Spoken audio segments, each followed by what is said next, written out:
We will begin the meeting with the Pledge of Allegiance.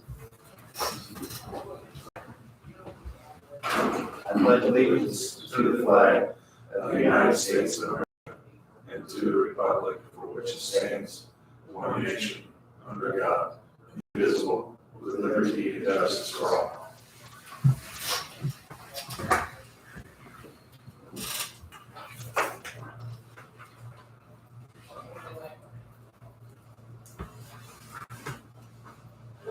March 18th minutes, are there any modifications? No. I'll move that we approve. Second. All in favor? Aye. Motion carries.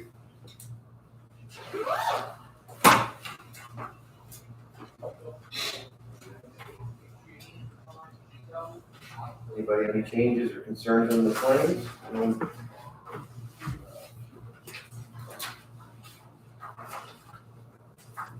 move that we approve the voucher register. Second. All in favor, say aye. Aye. Motion carries. And what about payroll? Anything on there? I'll move that we approve. Second. All in favor? Aye. Aye. Motion carries.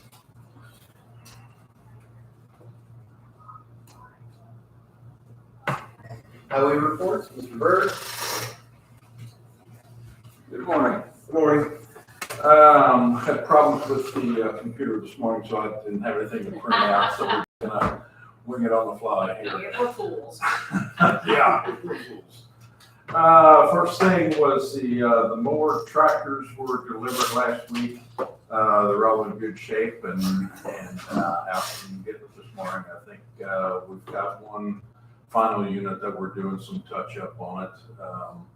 We're putting some of that the shaded material on there to keep the heat from baking them in the cab. So, but that should be out by the end of the day, and everything's good there. So, chip seal repair project, we're about 70% complete on those. I think we've got a couple of areas in Jackson and Jefferson Township, and we should be complete and ready to go there. We're looking at starting the chip and seal process probably right after Memorial Weekend. So, anybody want to go along and watch the process or whatever, you're more than welcome to. So, as part of that, I made some calls to the owners of the dumpster site facilities that we've got at Hayesville, Holland, and Pine Ridge. Talked with all three owners, and they were satisfied with or give us the okay to do to chip and seal the lots. So that's what we're planning on. They're all happy to see it happen. So that will be in our plan this year.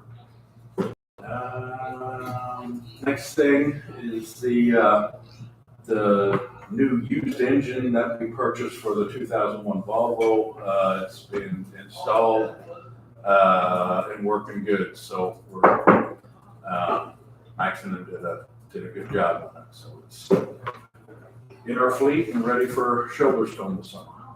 Thanks. And final thing, hadn't spoken with him in a while, but I am going to touch base with Michael Costello this week and see once where we at. I think we spoke several weeks ago, and they were still working with the DNR on one final thing that they had to get lined up. But he did say that his specifically their first intent or their first goal is to do something with the high wall at Portersville West and 750. So that's still in the works. Mr. Schneider, do you know anything further about the coal mine company, bankruptcy, anything? I do not know. I know that when we were getting close on this, we were supposed to let them know so we could file something to get our bonds and try and give them blocks. Because when you get to that point, let me know, we'll reach out. Okay. So, Dahlia? Can you remind me again? I know I asked about a month ago or two. What are you doing on 15th Street this year? 15th and Meridian, know we replaced a couple culverts, and what else are we doing? Just That will be blacktop this summer. Okay. Yeah, from the Grocer Bridge down to Sultan. I just thought about it no, right I now. know, but if you would have waited 2 minutes, it's on my Oh. board. Oh, I didn't mean that. I knew we were on the schedule for that extended 15th. I knew that. I retract my statement. We talked about it before. I knew it I'll was back coming away out. from my answer. Steve, when you get yours, can you forward it to me, your report? Pardon? Can you send your report to me, we keep them on file? Yes, I can. Yeah. Sorry. Thank you. Next. Never has any patience, does he? I knew that was on the schedule. I'm just being a punk. Okay.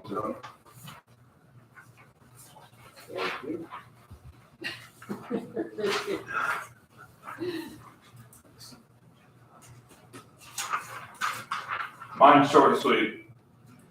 Paving projects. So the first meeting in May, Sandy, if you could mark that down, and open bids at 9 o'clock for 3 paving projects.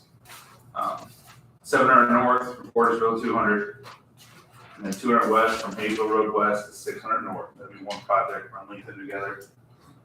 600 west from Division to 300 south. We're gonna do that one as one project, and then the 15th Street and Meridian Road, we're gonna pave those from Jasper city limits, which is actually on the west side of Grocer Bridge. There's a couple 100-foot section.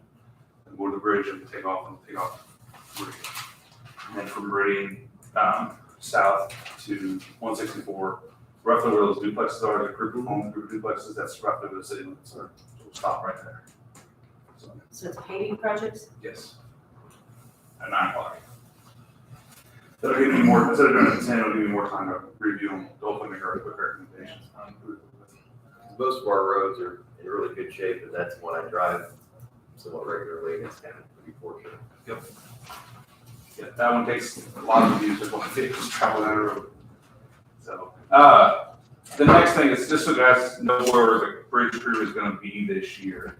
As you can see, we've got a pretty good list of roads, or bridges we're gonna work on here. So on County Road 600 East, Ferdinand Forest Road, that big 90-inch culvert, we had a utility in the way that I was not expecting, had a water line running over the top of the pipe. I did not expect that. It would be under it or outside of it, not over the top of it. It's a 4 feet of cover, and I guess they laid it right on top of that pipe. So that one got shoved back. We'll wait till school gets lets out before we do that one. County Road 900 East, off of State Road 56 up in the Crystal area. That is the aluminum box culvert that we did. That one, as soon as that one gets in, we're gonna get that one started, so that way they can do the chip seal patching. So that would be one that'll jump the list as soon as it comes in. County Road 1025 East, currently that is a drive-through crossing. We're gonna replace that with a small bridge. The reason we're doing that is we actually had beams we pulled off another bridge that we did last year. The beams were too small and it was load rated, so we upsized the beams, put a new deck on it. And so these beams are actually in really good shape. So we're just gonna reutilize them, stick them somewhere else instead of losing them. So that's what that one's gonna be. And then Warrenstein Road, over by Danny Goose, I don't know if you guys know where he lives, on the south side of town. There's a little bridge over there. So the city has a development going in off of Warrenstein Road. They've asked us to replace or work on that bridge. They're not equipped for it. So we're gonna do some horse trading. The jail project, you guys asked about widening that. We're not set up for that, but they are. So they're gonna widen it on our behalf, and then we're gonna go through and do this bridge work on their behalf. We're working together. It's the best way of doing it. So we're gonna do that, and then Bridge 254 is gonna be our big project on Santee Road West. We're gonna replace that metal arch with a bridge. I'm actually got beams coming in, quotes for beams coming in, and at the next meeting I'll have those for you guys. What do you mean by metal arch structure? It's a huge bolt together metal arch. It's a 22-foot span, and it goes up about 12 feet. I don't know, 8 feet, because I can touch the top, so 8 feet. And it is a real big arch. It's rusting out at the ground level, so we're gonna replace it with a bridge. Bridge lasts longer. Like I said, mine's short and sweet, so. I do have one question. It's not Yep. pertaining to this. it's not our job. The road 145 east or south of Birdseye, do you guys know anything of what's going on there or any So- kind of a time frame? There was a utility put in, and the utility knifed it in, they got into the soapstone underneath and caused the road to slide. The NDOT was already going to work on a slide that happened on that, but it wasn't nearly as severe. I'm not giving you the timeline, I'm giving you why it's on a timeline, is then they started doing boring because it slid so severe, and what the plan that they had, they can't do. So they had to drop back and punt and try to figure out what they can do to fix it. So I've just had a couple of people it ask. may possibly be this fall. They're working as quick as they can, but they didn't have a timeline. What was that? It's on 145 south of South of Birdseye. Birdseye. So like I said, I did not give you an answer, but I gave you a reason why. I didn't No, have an answer. no, I've had a couple of people Yeah. ask and I didn't know Yeah, exactly. they originally were gonna This is the correct the state slide. highway Job. Yeah, they were originally gonna correct the slide and then they had to move some utilities, so the utility moved. And when they cut the utility line, or cut the ground to put the utility line in, created a bigger slide. You can imagine that Yeah. hill's always been. Yeah, so now they've got it. They didn't realize how bad it was and how they're, Till they Reevaluate. it.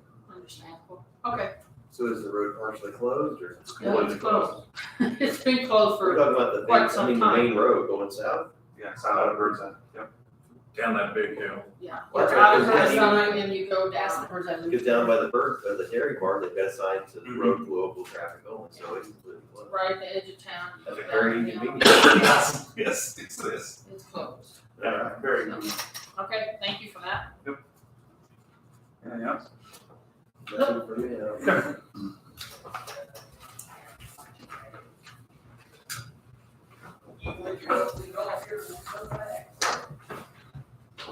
All right, let's do some miscellaneous items until Mr. Science is here.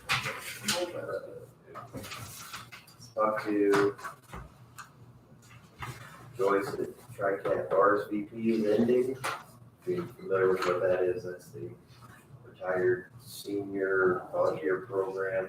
So that's gonna be ending. We, commissioners, I think, generally in our budget, we've been giving $5,000 to them, I think, in about 30 years, each year, for that program. So that will be not being budgeted, I guess, in the full future.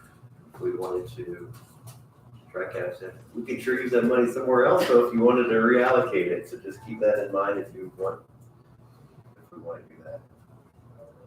So it'll be ending this year or soon or? Yeah, I would say this year. We just said that money. Today? I think that money is accounted for already, so they're just like for 25, you know? So I think that'll be done in the next, I think, month or so. That's the one that Becky had done for a lot of years, and that's somebody else doing it now recently. Next up, I was at Du Bois Strong meeting recently, and Nick Stevens asked if the commissioners were interested in being a part of the 100 Menu Cook. You know, that thing that they do for Old National Bank. I didn't know if bagel man, since you're trying to do business. I was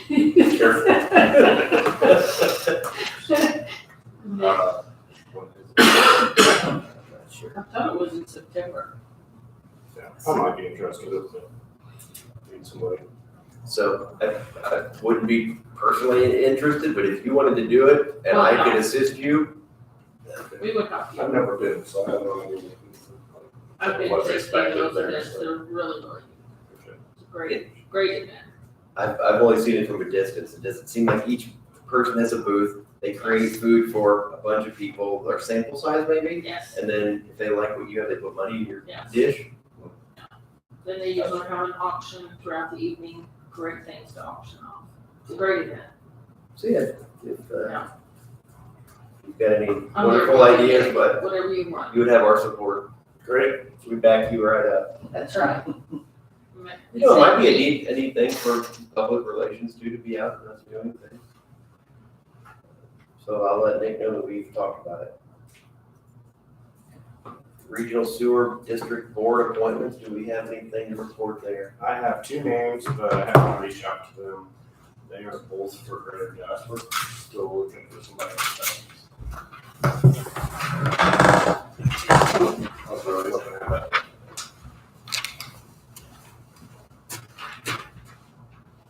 This just in. Awesome. I got some names for some people. It does not. This, I talked to him personally. Okay. He is interested, but he's the same age as me, so he's like, my kids running through sports. Gotcha. That'd be fun. But this is his old man. His dad is an ex-plumber. He now works in the holiday world. Very good critical thinkers. So I think these are your top two. He is a very good critical thinker.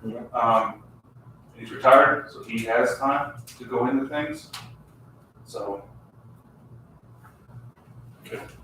that would be, if you want younger blood, that's a good choice. Yeah. But a lot of experience, that would probably be my number one choice. Gotcha. So, I think all three of those would do well. You think finalize those in 2 weeks? Yeah, I think so.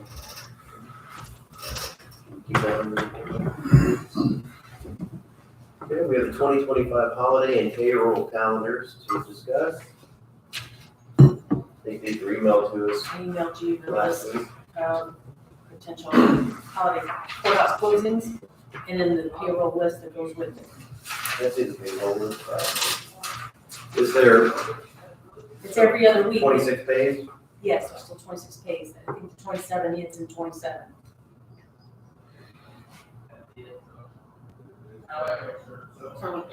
Is there anything, I mean, I can't think of a reason not to. The only, on the holiday schedule, if there's a Monday that's a short week, then it's due earlier. And I think there's only one or two of them with that schedule.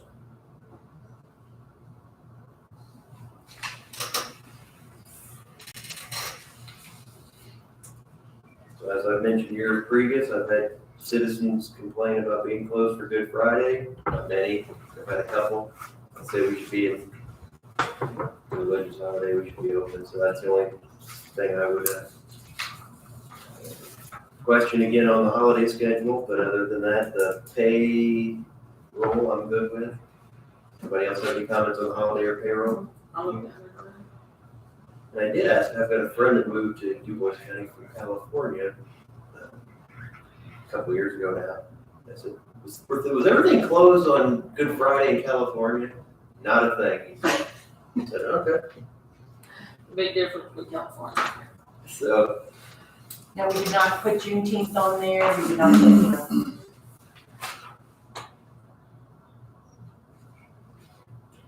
so anybody want to make a motion on these? Move that we accept the pay and holiday schedule as presented. Okay, we got a first Second. and a second. Any other discussion? No. All in favor, say aye. Aye. Anyone opposed, say aye. Aye. Motion carries. Next up is, we have a Veteran Service Office has a printer that they would like to be declared surplus. I don't know anything about that item. Do you know anything about it? this has been sitting there for quite a few months. They had a printer down there that wasn't working. They got a new one, and the old one sat there. And now finally, Scott brought it over and wants me to get rid of it. Okay. It's been sitting I know that there they've had for months. items replaced in there. I think they're at least electronics things are where they need to be now. But getting rid of it, anybody else have a question, problem? Question two. I'm moved that we declare it surplus and get rid of the printer for VSO. I'll second. All in favor? Aye. Aye. Motion carries.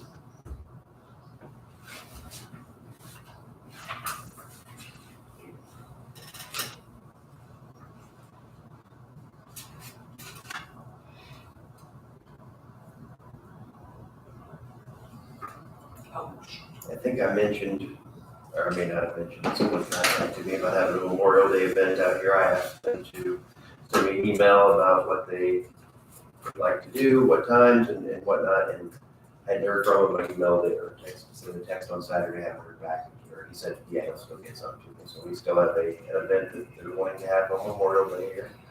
Does anybody have a problem with that? If we have a Memorial Day event from, say 9 to 1 of the bathrooms and as long as they go through the rest of the procedure, you okay with that?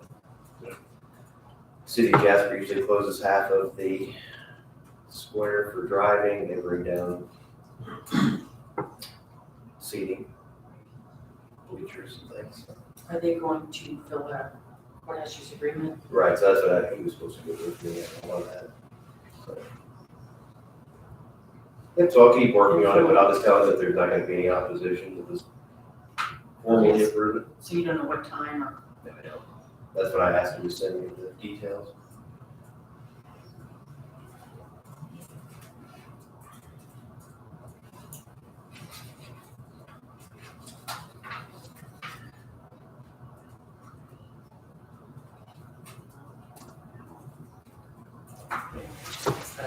The Tuesday, The Lord, I mean, who's doing it? Are they veterans organizations or? yeah, it's just a couple of veterans organizations, there's more than one.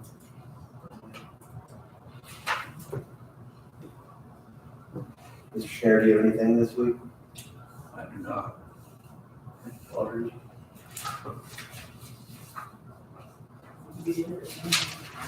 I'm still waiting on this donation thing. I've never heard back from Susan about What they're gonna do? if the organizations want to go into that fund or not, so I'm still waiting on that.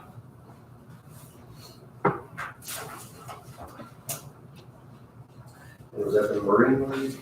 Yeah. She was gonna get with Pat and I haven't heard back from her.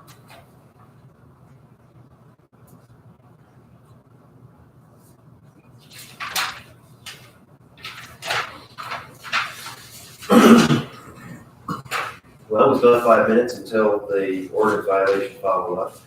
The only other thing I can think of to discuss is the jail project. I know the auditor went through it last Wednesday, and I went through it last Wednesday. 3 months ago, it was supposed to be done at the end of this month. Now it's one more month, you know, and things just, I don't know, I'm not faulting the contractors or anybody up there that's doing it, because they want to be done as much as we want done, because it's not cheap for them to continue being there, but I guess things are taking longer than they expected. It looks like they're starting some of the facade work, some of the concrete work up front. A lot of painting has been done. I mean, they're making progress, and he said that they're probably 95% done with the project, but hopefully in a month from now, that'll all be finished, and the only thing, one of the few things that we're waiting on is having some roof work done, where it needs to be warmer for that to work. So we're working on it, and I look forward to it being finished. The things that they're really working on now, in case you haven't been up there, is the 911 move, that area, the sheriff's administrative area, the bookend area, and the EMA. Yeah, there's a lot going on. When I walked in, I'm like, this looks like this will take forever to finish. So he assures me, but we've got most of the, I guess, the slow stuff done. They had to, I think he fired the person who was supposed to do the flooring again because they kept putting us off. And got somebody who's going to be in there almost immediately. He fired them on another part of the project earlier because they were not responsive. So fired them, and a local person got it done right away. They're keeping it going. Yeah. They're moving forward. Big projects like that. All come together, so many moving parts. It would have been easier had it been a new building. But when you're cutting through concrete and steel and you don't know what's behind walls a lot of times. Anything from either of you? You've had any meetings or anything the last couple of weeks?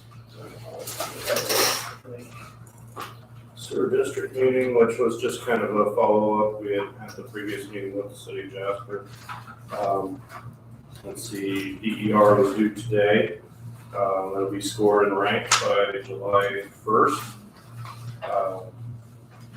We did discuss the ARPA money and how that might be worked with the RSD or be transferred to the RSD. then they presented us with a project work plan. So, if there's anything really more to add to that. So just for the public's knowledge too, we don't have a whole lot of opportunities to tell the public where we are. I think previously people may have been under the understanding that things were gonna break ground, we're gonna start putting pipes in immediately, but it looks like that's gonna be, At least a year away. yeah, right, so potentially another year away.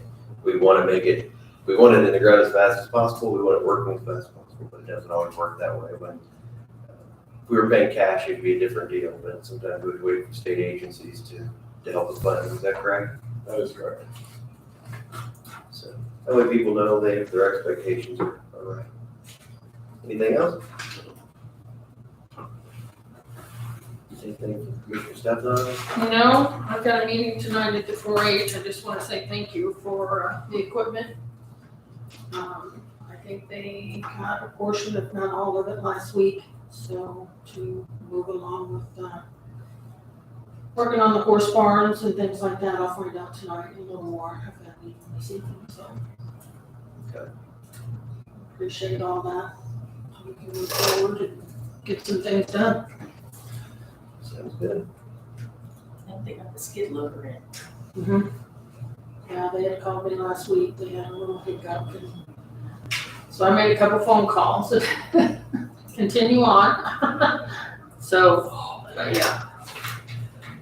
Steve, can you come up for a second? I just wanted to give you this thing. Not sure if any of any value to me, but Commissioner Haas and I, we were up at road school. This is one of the things they sent out. I know you do a good job with doing your evaluations for the staff. That's there was some interesting information there if you wanted. Appreciate it. Speaking of road school too, I looked online to see if we could find slideshows. Yeah, the slideshows and the various information. I haven't been able to find it anywhere. It should come up. It takes them a little bit. They gotta organize them. I thought it was May before those came out for some reason. I was thinking it was the 1st of May. They gave themselves a month to get those put up. So don't hold it to that. It doesn't happen right away. I thought that online it said, hey, these will be up in a couple of weeks. So I waited a couple of weeks and they weren't up. And I emailed them and I haven't heard back. Yeah, it takes.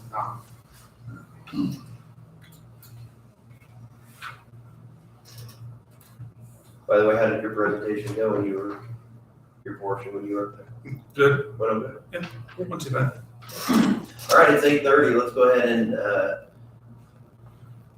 recess the commissioners meeting for a few moments while we open the trash port. We have an update on the Kent site's ordinance violation. From the previous meeting, there was a remaining outbuilding that was supposed to have a door on it. I think that was the main item to discuss. Is that correct? Mr. Bain, do you have any updates for us this morning? Yes. So, Randy Bain with DuBois County Solid Waste, we've been assisting the commissioners with Mr. Kent Slice up in Hayesville. We instructed at the last meeting to secure actually 2 buildings with doors. And then do some fence securing. He has a metal fence that surrounds part of the outer property. He's supposed to secure that a little bit better. I did take and go by there yesterday because he always seems like it takes to the very last few days to make any progress. I have kept an eye on it periodically since that last meeting. Wasn't a lot of progress made, so I did go up there on Sunday. It's roughly about 2 o'clock in the afternoon. He's working on it. He did have 2 buildings. He has a big overhead loading dock area that's roughly about a 16-foot wide section by 10 foot tall. He was working on the doors. I forwarded this morning some photos. He sent me at 10:30 last night. I had some photos I took at roughly about 3 o'clock in the afternoon. So he finished putting some panels up on the 16-foot wide section, and he had secured with some panel pieces, just 10, the smaller, what we always call the little Quonset hut, that little half round portable building. So at this point, he has doors or metal securing both those openings. I do not know if the 16-foot wide door is operational. So that might be a consideration, because in that there would be his access to his loading dock. I know that's one of our concerns in the past, is that, you know, he has materials in there. If he just keeps accumulating, how can he get it out? And that's part of his emphasis also, is he's gonna have an operational door, that's my understanding. So, I mean, my recommendation, might want to ask that question. We do have photos, I forwarded them, like I said, it came in late last night, I forwarded them this morning. So if you have an opportunity to review them, that's all I know at this point. But thank you for providing the update and letting us know that. As I look at this stuff, I think that it still doesn't. Well, I'll go with the first thing. It doesn't look pretty, right? The paint on the building is off, and there's multiple shades. The garage door is two-tone. There's the items laying up against the building. There's some items on the building that have been there for forever. They don't look like high-value items to me. That being said, I don't think anything in our ordinance qualitatively gives us guidelines to say what level of attractiveness a building has to be. It doesn't say anything about that it has to have a single paint color or a certain type of material.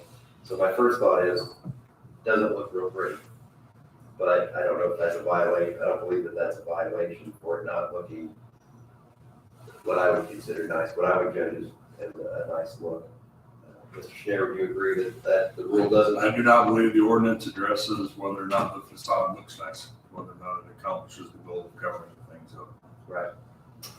So, and to your point about it being functional, there's a shim in the door. So I would doubt that door moves. Like it looks like there's something wedged in there to hold the door. Yes, that's why I went right. And it's. Because again, that falls back on our understanding, I believe, as a group, that he would have access to that loading dock area. And I've never seen the door roll up, I've never seen it roll down, so it's up to commissioners. But, so there, I guess that's my main point is, it sounds like he's accomplished most of what we've said here by covering up those things. He put a fence around it. Again, none of it is as attractive as I would like, but it's, I think, within the ordinance. So I think short of changing the ordinance, it's, in my opinion, it looks like it's meeting the bare minimum. Commissioner Hodgson, your thoughts? I would agree with it meeting the bare minimum. I think it sets the bar for the bare minimum. If I were a private citizen and had the power to say clean it up, I would probably ask that everything from outside the building be removed, including the fence, because I don't think the fence looks all that much better than what it's hiding. But as far as the ordinance goes, I think he's met that bare minimum standard, and we don't necessarily have the power to make him do anything more. Just wish it was a little nicer. My next comment would be, I think he's getting away with having these items out in front of the building and accessible to the public because he's saying that it's a business. I think if it wasn't a business, he would be in violation of a junk ordinance for letting items accumulate of limited or no value. The other route we could go is to determine if in fact it is a legal business and approach it from that angle. Because if it's not a legitimate business, I asked him and he said he does violate business tax return or a return on it. We could follow up that way. That's about the only thing I could think of to say, oh, if it's not a business, you're accumulating junk. Because if this same amount of stuff was in front of someone's house in the community, it wouldn't be acceptable. The one across the highway, I mean, she doesn't have a whole lot of stuff sitting out there. I mean, it's Which she does, pretty, well, but it's pretty neat, but she has operating hours as well. yes, I don't know that he has operating hours. I don't think he does. I think he just accumulates. So- He's told us how many times in the hours that he works so much that it's just not there, not there, not there. It's not the kind of thing I want to see in my community or any community throughout Dubois County, but I'm just afraid we don't have, unless we follow, you're leave there on the business side of it. I don't feel like we have the power to do anything more than what we already have. Because if you remember, there's another business that used to have accumulation cars that appeared to be junk cars to me. They looked terrible and sloppy, and we tried to reach out to them, and they had a license to do that kind of business, so it was allowed to stay. But if one of us had junk cars in our front yard, it'd be a violation, so it's just a little bit of a different area than residential. Refer to Greg on this as far as. Yeah, whether it's an operating business or not, I know that that's what we've been looking at, is whether that's a loophole for him or not.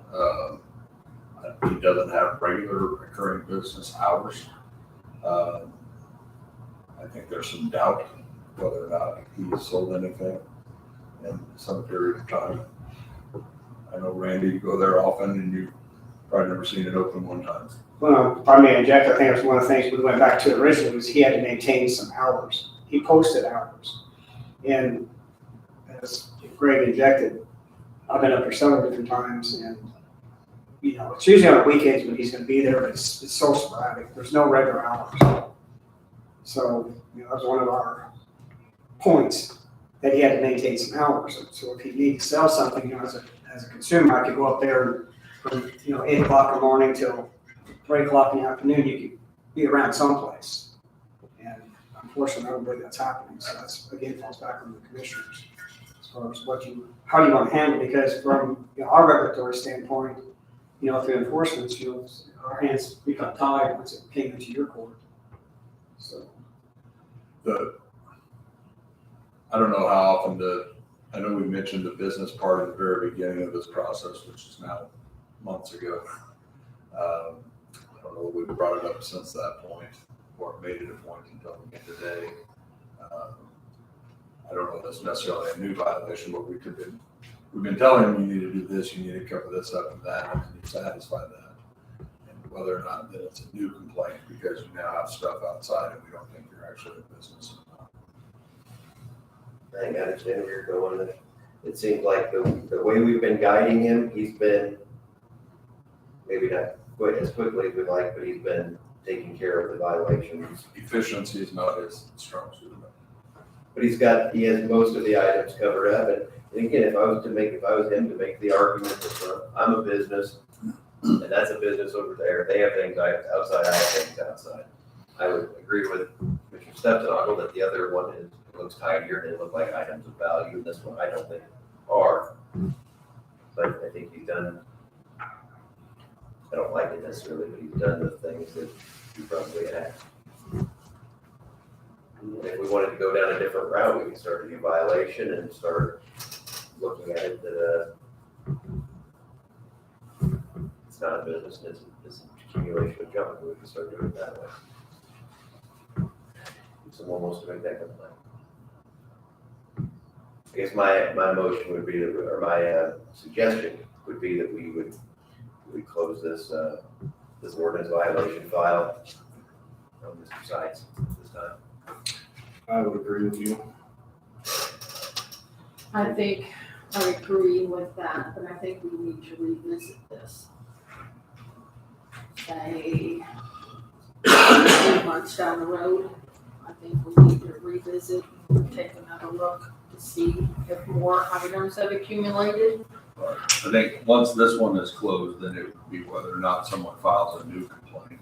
Yes, sir. I agree, Greg. I think once you close it, Right. again, from our standpoint, solid waste standpoint, we would look at this as being a closed, finished case. Right. It would take a new complaint. Correct. If things accumulate or begin to get worse than where he currently has them standing now, then a new complaint would need to be filed with the appropriate departments, solid waste, and a new ordinance violation will be addressed in the future. Guess we'll go from there. And I don't know if we could explore the ordinance itself and add some additional language to kind of shore up some of the things that we have issue with. For instance, the fencing, maybe we put in there some sort of guidelines on what type of fencing needs to be there, and so on and so forth. Where if this comes back across, then we have the additional tools at our disposal. Mr. Schneider, do you believe we would have the authority to have the front of a building the front of a business must have, we would want to say, must have matching colors, would we? I mean, or a unified, I think here what we're looking at again is, we're monitoring and regulating the accumulation of junk and things of that nature. The way a business is ran, or the facade looks, or a downtown for that matter, falls more into the zoning and planning development, which is, I'd say, outside of our county's jurisdiction at this point. Or there's a lot of stuff that need to be done in order to make that happen. I agree. And the junk ordinance isn't where it's at. So would all three of us want to take a look at that ordinance over the next 2 weeks, and we'll talk about it the next week? Might as well just, while it's fresh in our minds, it should be available online, and we can have a hard copy. We may have a hard copy or an email of it at some point. And, Sandy, you want to put that in for 10 minutes of the next meeting? Commissioners will review that. Do you have a number on that ordinance? 2019-01. Okay, well, Mr. Sykes, this, we opened the meeting, to discuss your property at 8:30, so we're just about finished wrapping up with it. We noticed that you have both of the outbuildings, have a door on them now, they don't necessarily appear to, we don't know if they're functioning or not, but it looks like you covered things up. I guess in summary, what we're gonna do is, I think we will close this case with you. You hit the minimum standard of what the ordinance calls for. We still have concerns that it doesn't look, I think we still have concerns, is it a business with regular hours? Or the items that are up front, someone in the public generally would want something in the store, is your business open? So I mean, we still have some concerns with it, but as far as the things that were the matter of this complaint, I think we are current on them. I think we're okay with them. We're not okay with them. They are at an acceptable level for the ordinance. Do you have any comments you wanted to make today?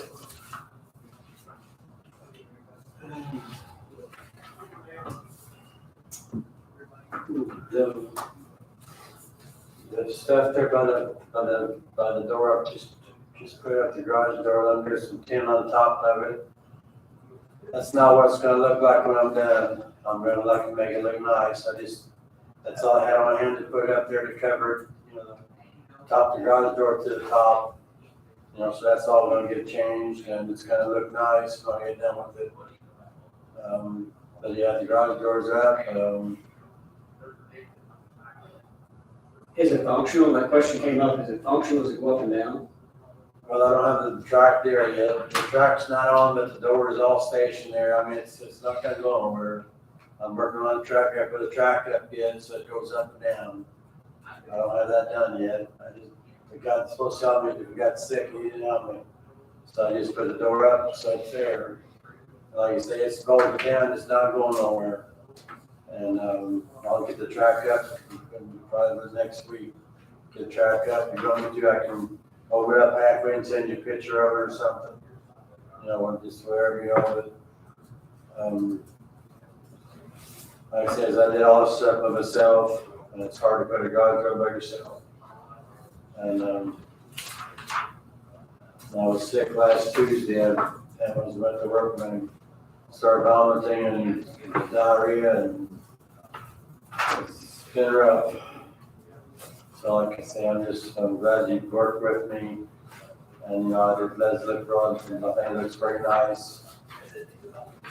And I'm supposed to be over on Saturday, and I've been working 6 days a week at the gas station because everybody keeps quitting.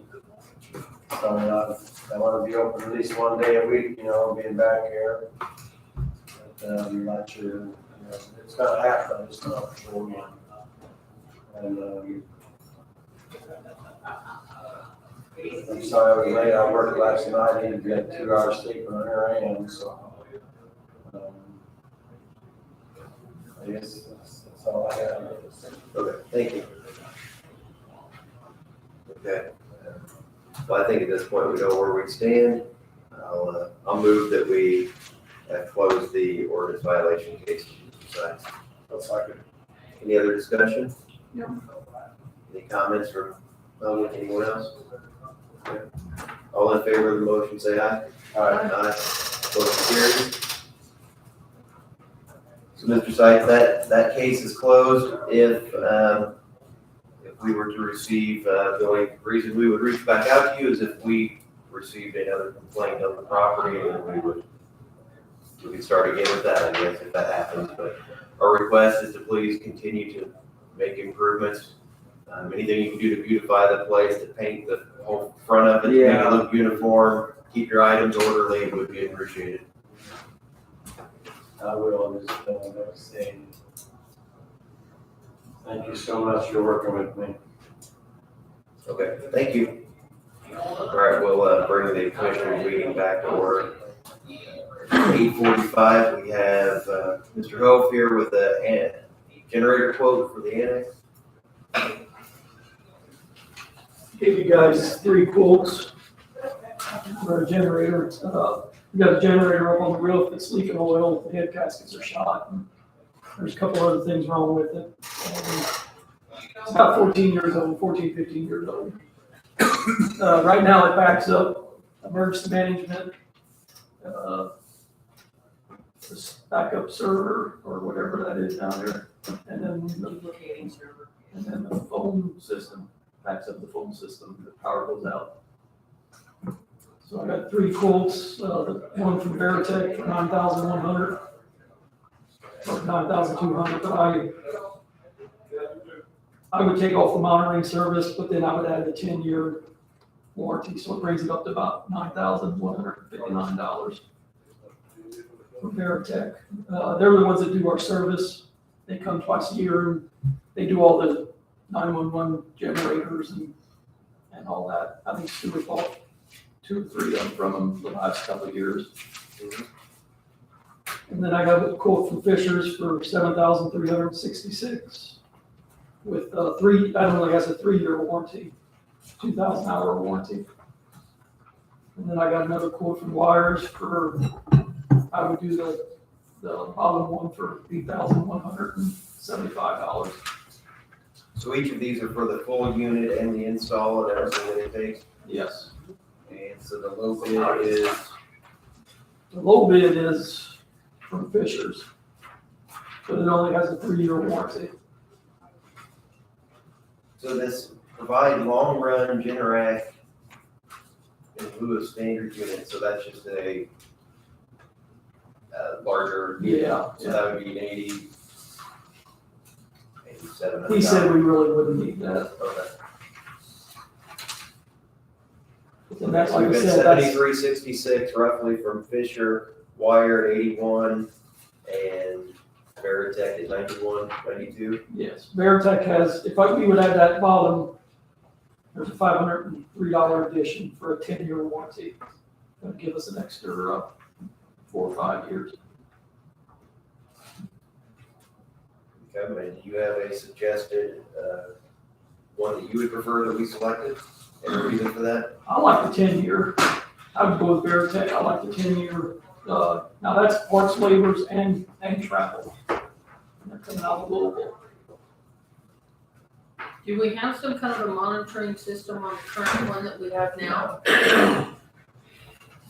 No, I don't think any of the generators, like Snowy Stewart, I don't think any of them do. I mean, wouldn't that be a good thing to have? It tells you when you know, like it does a test. Like right now, the generators, they'll do a test every week, and it'll just give you a report that it started, basically.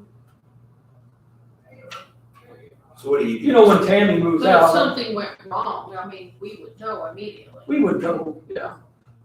But I mean, this ain't really, I mean, you're gonna be paying a monitoring service every year or two after that. I can't remember what he said.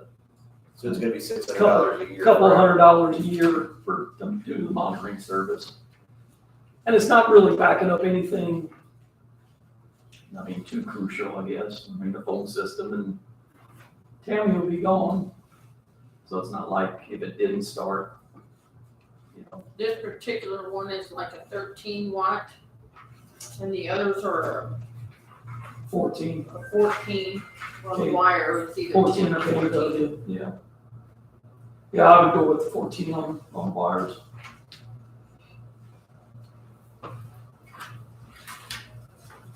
So in this situation, you got prices just to be a good, just to make sure you have a good idea of what the thing's going to cost, but we wouldn't have even needed to at this level. Do what? We wouldn't even, we would need to bids at, this low of a cost would be for an item purchase, Mr. Chairman. It's a generator, correct? Yes, a replacement. Yeah. If you have a purchase of an item, it's a small purchase. Right. So are you worried if we went with Fisher, that you're only getting a 3-year warranty? That seems like something that's concerning, but short of that, is there a reason we wouldn't go with No, one of the, and would Veritech still? Veritech will still service it, yes, when they come do all the other generators. No, I was just looking, I mean, I would, either way, all three of these would be fine. I was just looking at the warranty. Would you, I mean, do you think Fisher would give an additional warranty for an additional $1,500? I mean, because that's, we're paying for that warranty, it appears. I mean, I can check with him, I don't know. What do the other commissioners think? That was kind of my thought, was how much is the warranty? And if we expect that in the quote, or when we bid it out, would Fisher's bid still be lower? You know, how I much would say by the we- time you add 7 years to it, you're gonna be up with all these other quotes probably. Right. I wonder if it's fair if we didn't say we want a certain warranty period on it. If that wasn't part of our request. If our spec was for the generator itself and not the warranty, then I don't think that they would quote the same thing. Or they may not have been. So we've got 3, 5, and 10 years, and the price goes up the longer you get the warranty. I agree that I like having the parts and labor. Do you believe all the warranties are the same way? Or are you saying it's basically a service plan too, that if something conks out on any of these, they'll come and make it right? Veritech will. They do a regular service. They do the regular service, we pay for the regular service, but if something would go wrong, and we call and say, hey, you need to come down and fix it, they'll fix it for 10 years. So unless we call these other people and say, hey, we got a problem, but they As do a long as regular it's covered, service. as long, yeah. Like once a month or something, or how? No, twice a year, Once a year, twice a year. twice a year, okay, They come and change oil and make sure all the shut-offs, gotcha, you know, the overload okay. and all that kicks off. Does this need to be done in the next 2 weeks? The generator's still working, right? It's still working, but it needs to be, yeah, it's losing oil bad. I think do you feel it's a reasonable request to ask the other two to say, what would you charge to get us a 10-year warranty on it? warranty. We'll take the lowest bid of, because I agree with you that all 3 of these companies are strong companies and they can stand behind their work. Yeah. If that's a concern with you, then we might as well say, I will hey, call them now and see what they say. yeah, we'll be here for another I'll, little while, so maybe you can get that information. okay. Thanks. Yep, that'll be with the rest of the board. Yeah.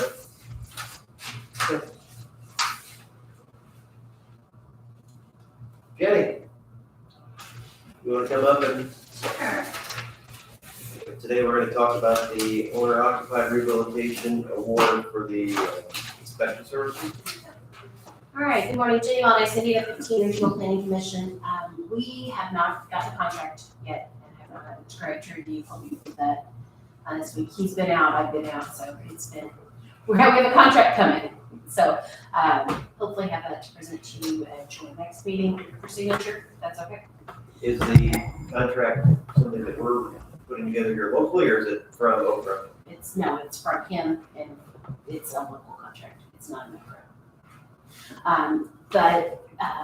Met with Chad and Mayor and Sandy and Mike last week. And we discussed the program. We have received, as of this morning, 67 applications for help.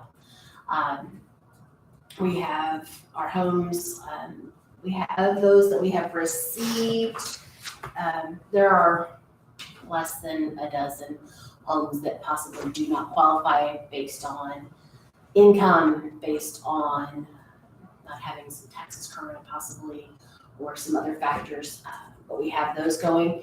Did want to make you aware that there is a new requirement coming down from HUD, and I made aware last week.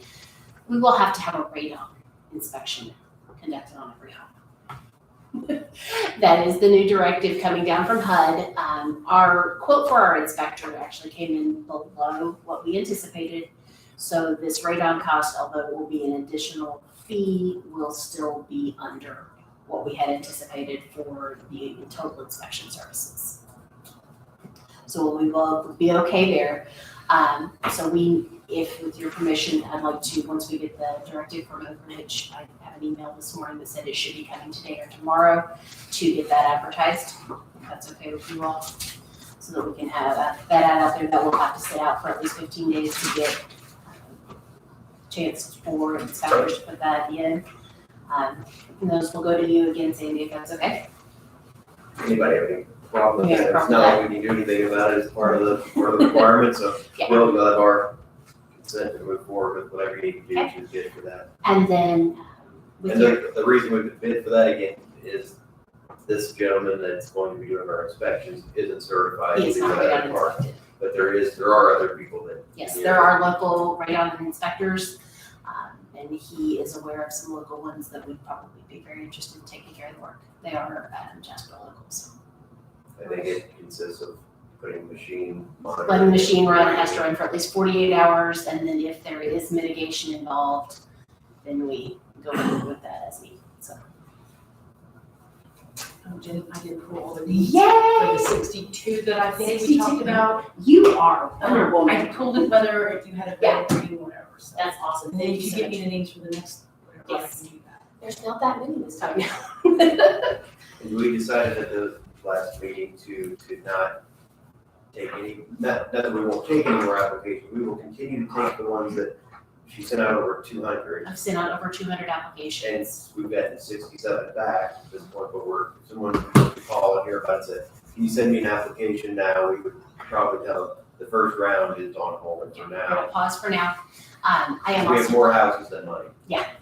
I am also going to start contacting first group of folks to let them know inspections will begin soon, once we have that contract signed, and then what the next steps for them will be. I think there was 2 in there that are life estate, Yes, so I talked to Chad. Is that something that you consider owner occupied? Yes. Because it is the Yes. owner, with the life estate, it's just they don't have. If it's the life tenant that's applying. Yes, then yes. They qualify. and those, the ones that are in there that you did pull, those folks have actually reached out to me before they applied and said, is this okay? And so I reached out to Hooper, and they said, We yes. just wanted to make sure, Yeah. I just wanted to make it out there. Yeah, they looked into that and they were like, oh, we hadn't thought of that, so let me check, and they did, There's yes. 2 in there. Yeah. Right there, as long as it says life estate too. And I highlighted where it says That person where is it says eligible. it. They have the benefits and burdens of owning property for their lifetime. So I will, next meeting, have a contract for you to sign, and we'll have some movement on the radon inspection as well as our first group of homes that will be being inspected. Okay. Yeah, is that good? And I think we talked a little bit about the other portion, the TriCap. The TriCap portion is moving forward. Molly and her team have come up with about 122,000 of their 300,000 to spend. So they are working diligently. With their very lean budget, they've been very frugal about what they've purchased, and they've never been really given the go-ahead to spend. So I talked with them last week, and we've been in talks for quite a while, that they are going to finish up their budget, and that portion of the project will be submitted very soon, as soon as they can get. We have to show that they have a plan for the money to be allocated, so. So good. We are moving. So when are you wanting to get on over the, They have to be out for 15 days and wouldn't publish. When is your next, not the next, the two out from here, end of April. so you want, well, there's the April 15th, or there's May 6th? Let's go May 6th. The 15th won't be enough time to publish, especially with hair on schedule. So you want to come on May 6th? May 6th would be fantastic. I can do 8:30. 30 would be good.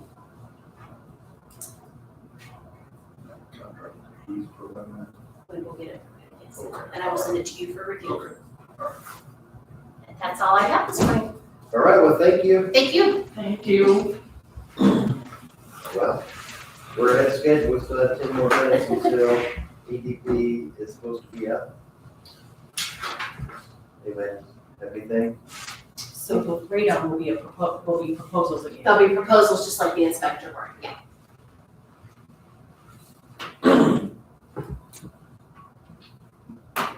Is there any reason we can't move forward with accelerating the agenda a little bit? I don't believe there It is. says agenda subject to change.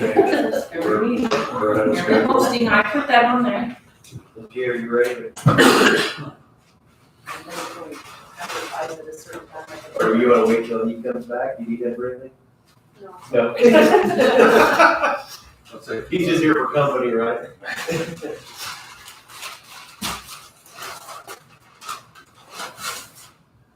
Oh, these are copies of the application. And then I also have, just one copy of the larger. There's about 50, so I didn't want to. Right, I got it. Copies, but yeah, they're all. Right. So this is the stuff we talked about by email a little bit. Yeah, and I can talk about it as well, but. I'm just, so on the back of our application, it has where it requires certain lines, and it says 50 feet here, 20 feet here, 10 feet here, whatever the different setbacks are.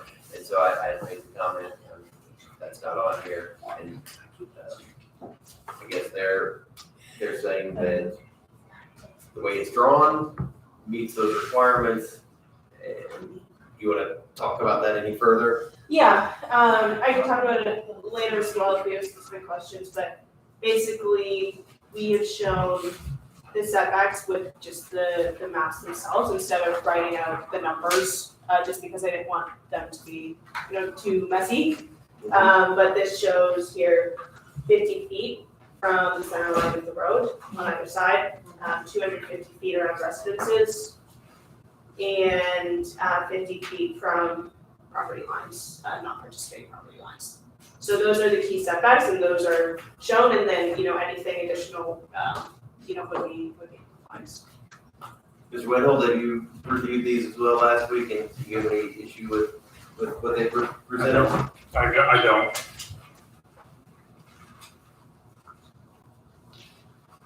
And I guess I just want to be careful. I want, and what I was telling other people, that's when I have something to hold you to, or whoever's with EDP in 15 years, if we have a problem, I want there to be, it would have made it a little more convenient if you had a drawing from here to here that said 50 feet, and then I could hold it up to whoever's here in the future. We would probably say, look, you're at 45 feet, and it was supposed to be 50, but I guess and again, I have a problem with color, so I have a color deficiency, so when I look at this, that doesn't make as much sense to me, but what you're saying is all of these over here clearly say that this one is supposed to be, if it's color coded a certain way, it's supposed to be a certain number of feet. Is that Yeah. roughly it? And also just for like posterity, I've sent Brent the KMZ files, so those are, geo-referenced and can be opened in Google Earth or other mapping software. And so in the future, we can also provide what we built and those can be compared. Again, these are estimates, right? This is what you think you're gonna do, but it could change. Okay, thank you for providing that. Yeah, of course. I can have a bit of a presentation. Okay, so good morning, Commissioners. Thank you for having me again. My name is Bridget Chia, and I'm the project manager with EDP Renewables, working on the Dutch Solar Project. Here today to present our application for our commercial solar energy system permit. I'm also going to introduce Tom Laturco, who's our Executive Vice President from Indianapolis, here today with me. So I'll start with an overview of the project and then go into more detail on our application and preliminary site plan. So as I had mentioned in previous commissioner meetings, the Dutch Solar Project is a 100 megawatt AC solar project in development. It is located west of Huntingburg in the Duff area. It has been in development since 2019, when we first began speaking with landowners in the area. Since then, we've signed agreements with approximately 20 landowners and have about 1,600 acres of land. We're so grateful to these landowners who have signed leases with us and are excited to work in partnership with them for the life of the project. We also have Dennis Whitson of Whitson Farms here as a supporter of the project and one of our landowners in the area. So the project will connect to the Vectren substation that is located on South 650 West. We have signed an agreement with Vectren and also the grid operator, MISO, that allows us to add our additional 100 megawatts of energy onto the grid at that location. They will also be doing some upgrades to the substation. We have also done our environmental due diligence on the project. We've completed multiple studies, including a phase 1 environmental site assessment to review the site for environmental hazards and do not find any. We've also reviewed wetlands and wildlife in the area, and we have plans to mitigate our impacts to those. On the engineering side, we will be working with an Indiana-based engineering and construction firm. I can't announce their name quite yet, which is why I've stated to be determined on the project application or the permit application, but I will be sure to inform the commissioners when we can. What I can say is they're a fantastic firm with solar construction experience in Indiana, and they do have plans to hire locally for construction workers and subcontractors. We hope to start construction later this year, and that is expected to last about a year. We've executed our road use agreement with the county, and we plan to work closely with the highway department, as well as emergency services during that time. Regarding operations, the project lifetime is expected to be about 35 years. During this time, there will be a local operations team. It will just likely be a few people, but they will be responsible for maintenance and repair of the infrastructure, and provide administrative support, provide a local contact for the community as well. And finally, solar parks, they tend to be great neighbors. During operations, there will be minimal traffic, minimal noise, no air or water pollution. At the same time, the project will contribute to the tax base. We expect the project to generate approximately $25 million in property tax over the 35 years. So I'll pause there if you have any questions about the project overall. I don't believe I do. Okay. I now wanted to touch on the application a little bit. So in terms of materials, there's the cover letter. This is our affirmation of our compliance with the setbacks and any other ordinance requirements. And then there's also the permit application form, the preliminary site plan, and the list of participating landowners. So I specifically wanted to discuss our site plan. Can I pause you there? Yeah. So you have 1,600 acres under contract, and you're going to probably have units on 775 of them, is that what I'm reading? So in the preliminary site plan, the project fence line as it's shown is probably about 1,000 acres. And then the area occupied by solar panels is approximately 775 acres as it's shown, which is why I've matched that on the permit application. I I do expect that to tighten a little, so, we're going to be looking for optimizations, with our layout, and so I expect it to go down a little bit. I've mentioned, I think in previous commissioners, 600 acres of, ultimately the fenced area. And I think I know we talked about this last time as well, if EDP finds it profitable in the future to put solar panels on another 500 acres of it somehow, then that would be something you could do, Yes. up to the 1,600 Yeah, in so, theory. yeah, so we have, our lease agreements with our landowners do allow us to, work with them on future phases. If that were the case, we would come back to the commissioners for, another permit. It would be a larger project, additional megawatts, and probably we would, redo the layout for that future phase. Got it, thank you. So looking at the site plan, what I've shown here is a preliminary site plan for the project. I'll start by saying the site plan only shows infrastructure on land that we have signed an agreement for. All the parcels shown in the maps with infrastructure on it would match the ones in the attachment B. And then the other, point I want to emphasize is that the site plan is in full compliance with the county ordinance. The main setbacks in the county ordinance being a setback from roads, from residences, and then non-participating landowners. So just explaining the site plan a bit more, the blue color represents our project fence line, and the white color represents our solar panel array. You will notice there are some blue areas with seemingly no panels located in that area. So the reason for that is we're presenting both our best guess in the panel locations, but also a maximum fence area. So what that means is the white panels really do represent where we expect to place the panels. But as we move closer to construction, some construction limitations may come up. For example, like drain tiles we don't find in our surveys, or other, especially like landowner specific items that prevent us from placing panels in those locations. And so when those situations arise, we want to have that flexibility to move the panels slightly. And if we need to relocate some of the panels, we would move them into that empty blue area. But because, we're now showing that this project fence line is in full compliance with the county setbacks, if we did need to relocate those panels, they would still be in compliance. I do want to emphasize that those changes will occur in the next few months. So when we ultimately construct and the project is operational, there would not be those large fenced areas with no panels. The fence would be tight to the layout, and we would not occupy any ground that's not being used. In fact, like I mentioned before, I expect us to tighten this layout significantly. We are going to encounter some areas we can't build, but we'll also be looking for optimizations. So does that make sense? Any questions on the layout? No questions for me. No questions. Great. Lastly, I just want to say, moving forward, if there's any expansion of the fence line beyond what we've shown, we do plan to come to the commissioners for reapproval.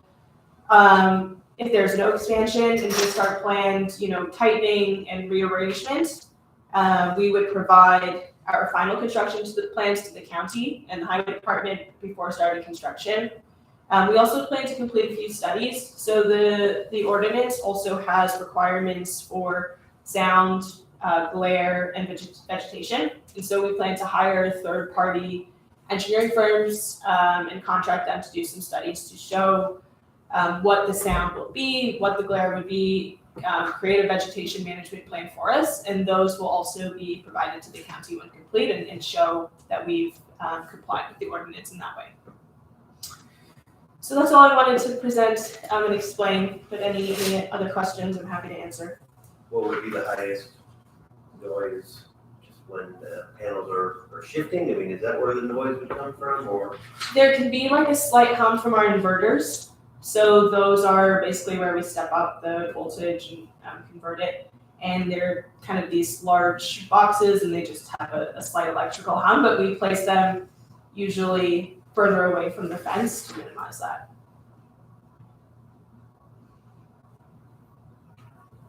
And really, there's many of the homeowners or people that have leased you the land, there's some, a lot of it is, so they're, again, they hopefully considered all of that. Yeah, I can probably just add to that. The inverters, as Bruce said, we place them interior to the array, and so they are, so by the time you get to the fence line, it's usually not audible at all. Because it's in your best interest too, not to have anybody upset because one less thing to worry about. That's right, yeah, and it's also good to have the inverters, just interior to the array so that, when we're doing maintenance and all that kind of stuff, you have an area inside the panels where they can set up shop, all that, and not, sitting up next to a fence line. So it's good to have a little more space interior. Okay. Anybody else? Anything else? Anything from, engineer? Sure. Do you have anything else for your presentation? No. No.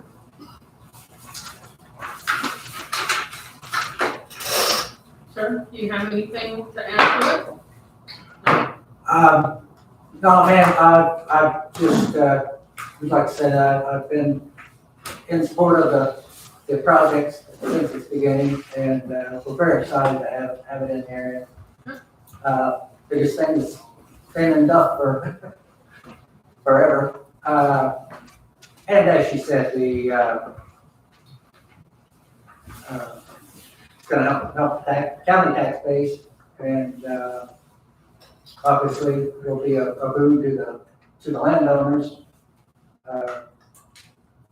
And also with these coal-powered plants being decommissioned in the future, obviously we need the electricity, and certainly will be better for the health of the entire Southwest Indiana as far as air quality. That was our main reason to support it. Just All right. Okay. Thank you. thank you. Thank you. So you mentioned that the taxes that would be brought into you, did you have an accounting firm put those numbers together, or is there anything for us to see how those numbers were figured? Yeah, we have an internal tax team. I can send you honestly what we've been projecting, but it's based off of our total capital expenditure, and there is obviously some depreciation, but So you put in $100 worth of equipment, $100 of value is worth 15 cents, whatever, and then that's what I'm sure they did, right? That's how the numbers work out, you say, we're doing that to such a scale. Yeah. Anybody have anything else? Okay, so the request today is to review the permit application, and we have a document here that I'll just read it in summary.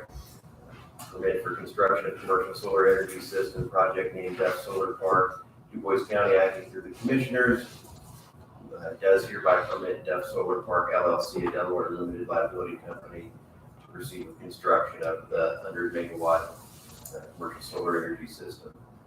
It also states that the general description of the project has been provided to us, and in accordance with our commercial solar energy system application, the company agreed to proceed in accordance with those standards, and that based on the foregoing, the county hereby issues this permit for construction. So that's what we're signing today for you to approve. So I would move that we approve signing the commercial solar energy system permit for construction. Second. Any further discussion? All in favor, or anything else? No, the only thing I'll say, again, just for minute standpoint, is reflect this as permit number 2024-01. Thank you. There's a spot on the permit application itself, not on that permit I just handed you, but that way if there's other ones this year, then we'll number them accordingly. Okay, thank you. All in favor of the motion, say aye. Aye. Anyone opposed, same sign. Motion carries. Hey Greg, did you get a chance to update the permit form itself to have the text expiration and whatnot. The expiration. What do you? I think we mentioned like starting construction before. I did not. That's okay. That wasn't in your, the red lines, I think you had sent me, was it? No, I think we just mentioned it here, but Okay. So the. You're saying it, Records that on you want that. to, you need it for anything? What was it you were Yeah. requesting? Let's hold up on that. I think I have to add something to that form. I forgot. okay. I think it was that, yeah, Okay. but there's no expiration on here right now, so There's not. we had mentioned matching the RUA, which said that we would commence construction before, December 31st, 2026.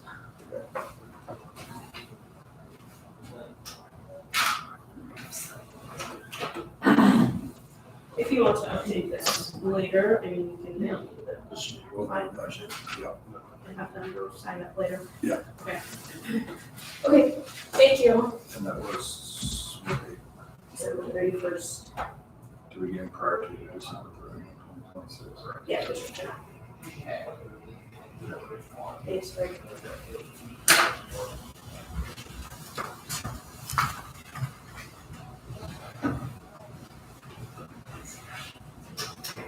So it's changed. It was the start date. I had not referenced the start date. The permit being issued today, but construction to begin no later than December 31st of 2026. Give you the ability to print out. I do. So the only other item on the agenda is the 911 hire, and I didn't see Mr. Wilson in the hall. Just yet.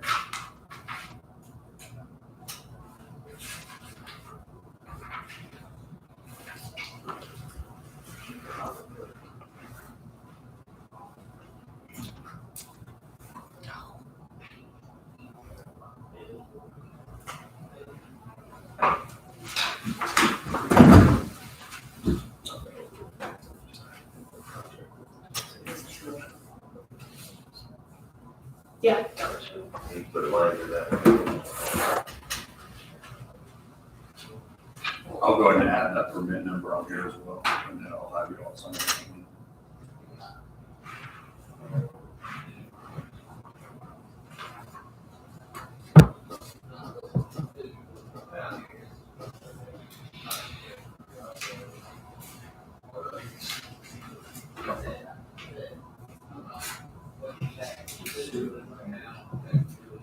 Pardon me? No, that's a road.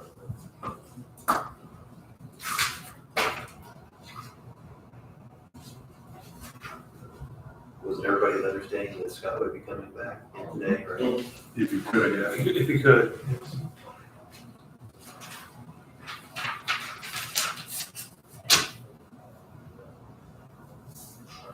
Same these or extra one? Do we have these for these? Do we have a lot? Do we want to keep these items? We saw Lando the other day, I didn't know what they were. I didn't know what to do with them, I was trying to make space for. I thought somebody brought them to you for some reason.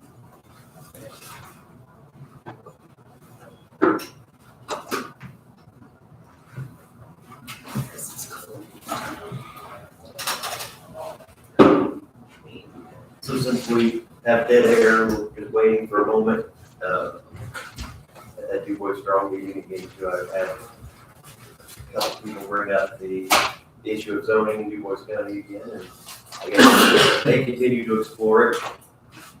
I haven't been involved in it. I don't know if there's anybody reached out to either of you with any discussion on that. So the way I look at it is they want to look at whatever they want to look at. I told them it's no bother to me. I'm always happy to learn something new if necessary. From a zoning standpoint, what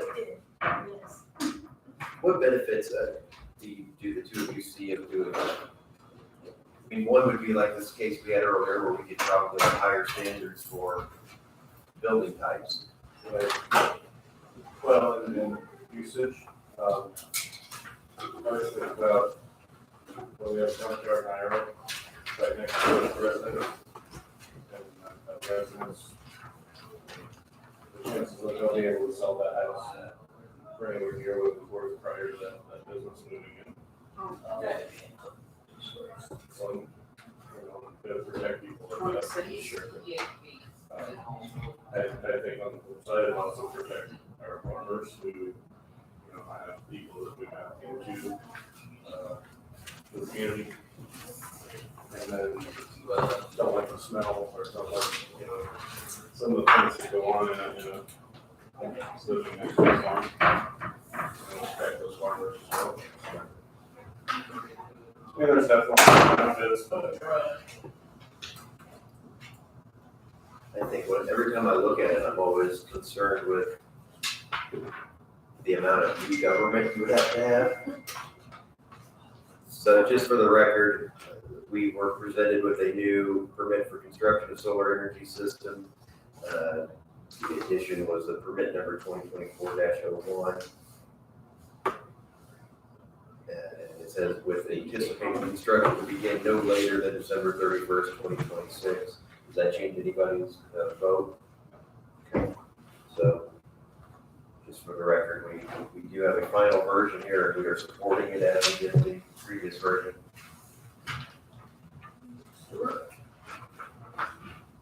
Good morning. Good morning, how are you? Okay. Good. I'm here following up from the email that I sent last week requesting permission to hire an employee to fill a position that was created in 2023. Requesting to hire Desiree Shepherd. She does come to us as an applicant with experience. We landed at her after about 70 applications and resumes. You say 70? About 70. That process, we advertised the first week of February. I don't remember the exact date. I think it was February 2nd or 3rd. Maybe we ran the ad. She actually came in after that. We left the ad up for about 2 weeks. The quality of our applicants was not great. We did have some good applicants that it doesn't work for various reasons, either the schedule being night shift or weekends or holidays or 12 hours. Some of them, it would be pay cuts, and they won't come to us for that reason. I'm trying to think. We had several from outside of the area. I think our starting wage tracks applicants, and we were unsuccessful in being strong enough of a position or an offering to convince people to relocate. I spoke with 3 different certified current 911 telecommunicators that work outside of the area, and they would not come to us. Our offering is just not strong enough to get somebody to pull up the roots and relocate here, unfortunately. So Desiree's local to the Celestine area. I know her family very well. She has been working in Washington County, and her job history is, I would say, probably the weakest part of her application. She's switched jobs often. She's relocated back home after a stint in Washington County. She is still working in Washington County and commuting back and forth. So about an hour and a half drive. I think with her already having roots in our community, we'll be a little more successful with her than other candidates. And the reality is, out of 70 something, I don't have anybody else to even consider. I think we should give her an opportunity. The alternative is for us to start over again. And I mean, that's an exhausting amount of work and time that's invested in the last 2 months in trying to get down to one candidate and one maybe that I wouldn't come to you at maybe June. That's all I've got. We can run an ad again, but I don't think our result's going to be any different. I'm satisfied to go with the suggestion of the director and hire Desiree Shepherd. Anybody have a different thought or other comments? No. So, I'll move that we support the additional hire of Desiree Shepherd to this position. Second. All in favor, say aye. Aye. Motion carries. Where are we as far as your staff? So we got one more open position that would have been newly created effective January 1, 2024, that we will work on next. We're gonna wait, not gonna rush. With Desiree coming in, what we should do with our work structure is we should find a shift supervisor to appoint from probably in-house. And we'll start that process next. Once we get that accomplished, then probably we'll be looking at open up to fill that vacancy. I don't really know the order of the move of our facility is gonna slow that down. I don't know. We're probably gonna kick off the supervisor process after the eclipse next week and open it up to from within, probably, that'll be a month. That'll probably be a month on the process. We'll have some interviews. It may end with interviews at our June 911 advisory board meeting, tentatively. If I only have one applicant, then it could be different. But if I have multiple applicants and we do interviews, that's the timing that I'm looking at. Best of luck.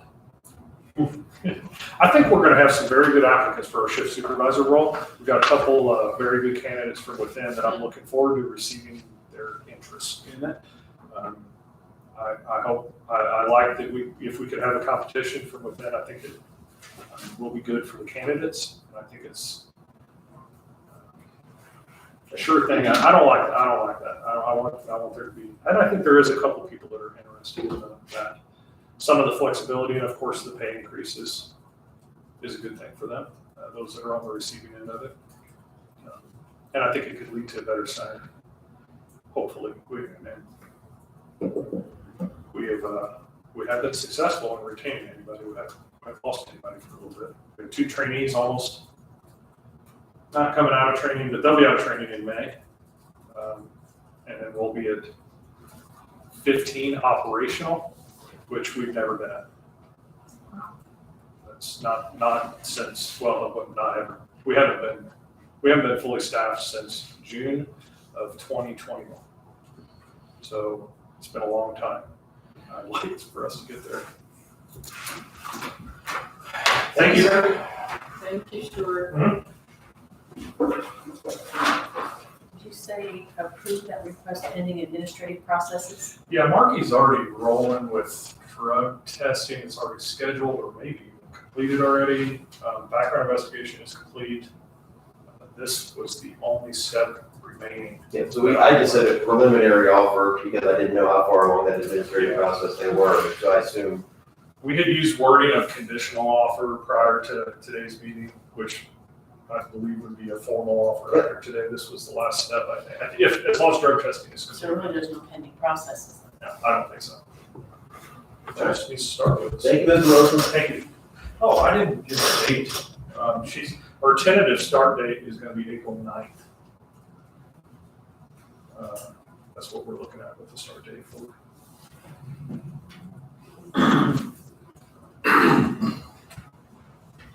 gonna send Scott a text to see if he's gonna be able to come back over. Sheriff Kleinhelder, did you want to talk to the board? The only thing I was just gonna mention is I sent an email a couple weeks ago about, the possibility of needing more people at the jail. That came on the request of the state jail inspector to do a staff analysis. So just for your information, I have a staff analysis set up for the 10th, next Wednesday, to determine where we go since of the new addition and stuff. That was all I needed to say. Did, who does the staff analysis? The state jail inspector, people that do that, or is it a third party? Yeah, it's a third party. His name is Bill Wilson. You've been doing that for a long time. Yes. I know that name. So he's gonna do it on the 10th. So he did one for us like 20 years ago, right? He did it probably, I yeah. remember, I think I've got the paperwork. I think he's probably got the only one that does them, so. Okay. So he's gonna look at the new facility. Yeah, Is there anything within the administration office that you wouldn't have, No. wouldn't have anything to do with anything? It'd be just the confines of the jail. And it sounded like, or I believe I saw an email you sent in our last inspection to the board. I just did that this morning, yeah, the inspection report came in, all looked good, everything was up to date. No problems there. I mean, we never really had any problems even with the old facility other than space-wise. Space-wise is what started this whole thing. Right. Other than that, we never. They were happy with the lighting, with the. Yeah. Okay, thank you. He did say we needed to get our, indoor and outdoor rec done as soon as we can, so obviously we all agree to that, though. Yes, absolutely. But other than that, that's it. I just want to stop by and tell you that. Appreciate it. All right? All right, take care. Thanks, guys. So this jail inspection was had. Yeah, I think it gets, there's a jail inspection, it's how they annually, and they just, the sheriff provided us with a report by email this morning, so they didn't give us a chance to look at it.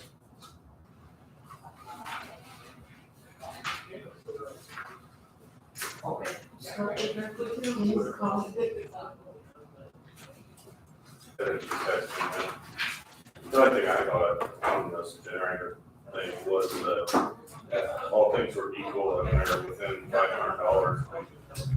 I would suggest you go with your vehicles because that's who doesn't.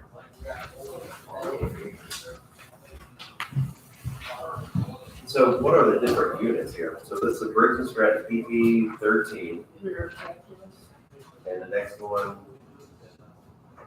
So 13 kilowatts, 14 kilowatts.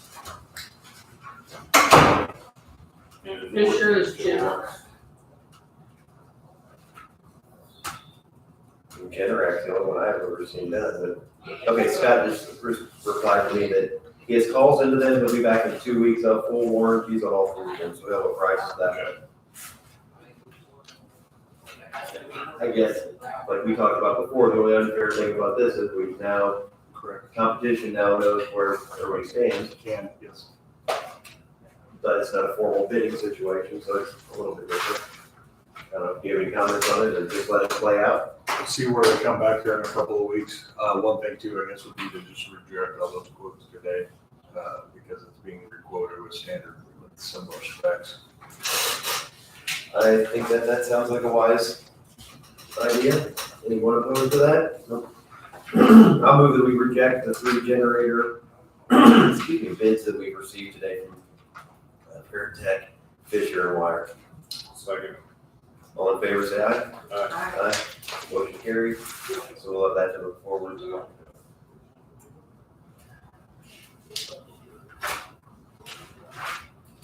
So you're rejecting all the quotes. Correct. Okay, I don't see any other business for the county. Fair, we needed to say anything? No, I just. Okay. Mr. Burke, you're the only one left out there. Anything from you? All right. We're good. I'll move, we are out. Close it. So you're, making a motion to